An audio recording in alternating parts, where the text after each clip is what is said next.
এখন এখন বাংলাদেশে যে জঙ্গিবাদের উত্থান জঙ্গিবাদের কোনো সম্পর্ক নাই, কোনো সম্পর্ক নাই। এইগুলো এই ইংরেজি স্কুলের ছেলেমেয়েরা যত জঙ্গি ধরা পড়ছে মারছেন, খুঁজে দেখেন।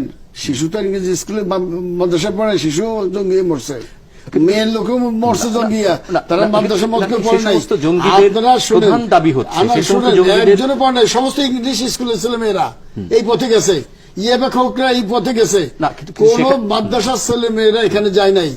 মাদ্রাসায় যারা পড়ে তারা ইয়েবা খায় না, তাদের রক্ত 100% ক্যারেট। আর আপনি বড় একটা ইংরেজি স্কুলের ছেলেদের রক্ত নিয়ে যান, ওর মধ্যে ইয়েবা মিশ্রিত পাবেন, ফেন্সিডিল পাবেন, মদ পাবেন, গাঁজা পাবেন। কিন্তু মাদ্রাসা এগুলো হয় না। তারা একটা আদর্শ নিয়ে লেখাপড়া করে, ওদেরকে তাদের ছোট বানানোর কোনো স্কোপ নাই এই দেশে। না, কিন্তু ছোট বড় বিষয় যখন আপনি তাকে রাজনীতিতে টেনে আনবেন এবং রাজনীতিতে টেনে আনবেন, রাজনীতি করার অধিকার আছে এই দেশে। সে 18 বছর বয়স হলে সে ভোটাধিকার পাবে, এরপরে সে ভোট দিতে পারবে, তারপর সে দাঁড়াইতে পারবে। 25 বছর বয়স হইলে তো সে দাঁড়াইতে পারবে। আপনি একটা গণতন্ত্র দেশ, তাকে আপনি গণতন্ত্র দেবেন না।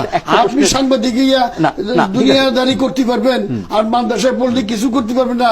হুজুরে খালি মাথায় পাগড়ি করবে, ওই পাগড়ি যদি মাজা একবার বাঁধে তাহলে খবর আছে। আপনার এইটাকে বাঁধতে দিয়েন না, এইটাকে আপনার করেন না। আপনার আপনাদের লাইনে থাকেন, যার যার লাইন তাকে করতে দেন, কিন্তু কারোর সাহায্য চাই নাই। আপনার ডাক দিয়ে 5000 লোক আনতে পারেন না খিচুড়ি খাওয়াইয়া। আমি নিজে সাক্ষী, তো আমার কাছে তো কথা বলে লাভ নাই। পানি খিচুড়ি 20,000 প্যাকেট খিচুড়ি আসা হইলো এক জায়গা থেকে। এই দিয়ে আমরা শাহবাগে একটা মেলা মিলাইলাম, মোমবাতি জ্বালাইলাম। মৌলানা শফিকে কেউ দেয় নাই, ডাক দিছিল।